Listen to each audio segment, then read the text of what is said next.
গ্রামে না থেকে শহরে থেকেও কৃষিকাজ করতে পারি আলহামদুলিল্লাহ। হ্যালো এভরিওয়ান, আসসালামু আলাইকুম। কেমন আছেন? আশা করি অনেক অনেক ভালো আছেন। তো প্রতিদিনের মতন আরেকটা ব্লগ ভিডিও নিতে আসি। তো আজকে কিন্তু এটা আমি শিওর আসলেই জানতাছি না যে এটা কামরাঙ্গা না বিলম্ব না রোয়াল। 3টা গাছ আনছে, একটা 3টা গাছেই পাতা এক সেম সেম কেমন জানি আমার কাছে লাগতেছে। তো যাই হোক লাগাই দিলাম বিসমিল্লাহ বললা, যাই হোক। আর দেখেন ছাদে এসে দেখি আমার একটা মানে এটা কী বলে শালগম হয়ে রয়েছে, এটা আমি নামও জানি না ভালো করে। কিন্তু পরে আমার মারে জিজ্ঞাসা করছি, বলতেছে হ্যাঁ শালগম, এর নাকি বাঙ্গির মতন লাগে। তো মাশাল্লাহ যাই হোক, আমি তো ফার্স্টে ভাবছিলাম চাল কুমড়া গাছ।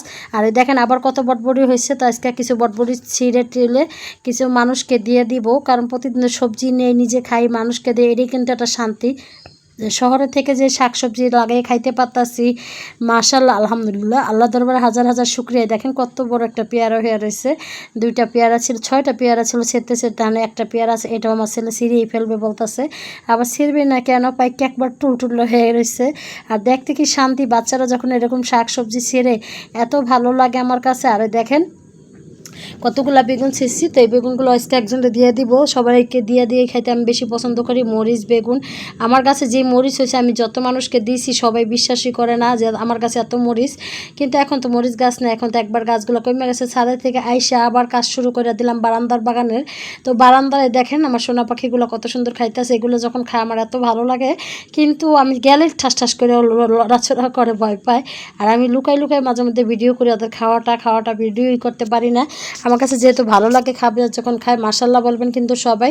আসলে আমি যে শহরে থাইকা যে এরকম কৃষির উদ্যোক্তা নিয়েছি আলহামদুলিল্লাহ, আমি যে স্বাবলম্বী হব ইনশাআল্লাহ, আল্লাহ দরবার হাজার হাজার শুকরিয়া। আপনারা সবাই একটু দোয়া করবেন যে আল্লাহ যেন আমি নিজে একটা কিছু করতে চাই এই ছোট বাসার ভিতরে। আর যাই হোক, এদিকে হলো সব কাজ টাজ করে রান্নাবান্না করে ফেলাই।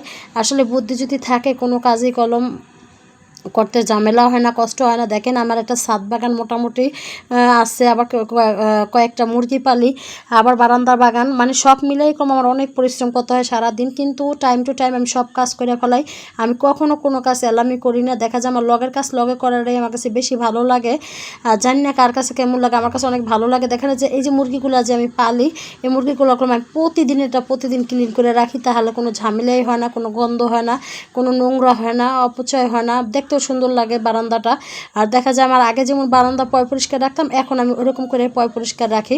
তো যাই হোক, কথা বলতে বলতে আপনাদের সাথে এই যে আমি ডিম রান্না করে ফেলালাম। ডিম রান্নাটা অনেকদিন পর খাইতেছি।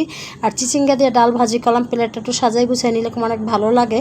কার কাছে কেমন লাগে জানি না, বাট আমার কাছে অনেক ভালো লাগে। তো এখন আমি খাওয়া শুরু করব। আর দেখেন আমি বাচ্চাদের খাওয়া দাওয়া করাইয়ে গোসল টোসল করে নামাজ পড়ে পরে হলে ফ্রেশ হয়ে পরে হলে আমি খাওয়া দাওয়া করতে চলে আসি। আর মাশাল্লাহ আজকে আমার অনেক পছন্দের একটা তরকারি, অনেকদিন ধরে মাছ মাংস খাইতে, যেহেতু বাসায় কয়েকদিন মেহমান ছিল, মাছ মাংস খাইছি কিন্তু ভালো লাগে না। আজকে একটা ডিম খাইতে মন চাইলো, তো ডিম রান্না করে বিকালে একটু চা বানাইলাম, বিস্কিটটা খাইতে মন চাইছে। আর আমার ভিডিওগুলো যদি আপনাদের ভালো লাগে অবশ্যই লাইক কমেন্ট শেয়ার করে পাশে থাকবেন। সবাই ভালো থাকবেন, সুস্থ থাকবেন। চা খাইতে নিতে বিদায় নিব। আল্লাহ হাফেজ।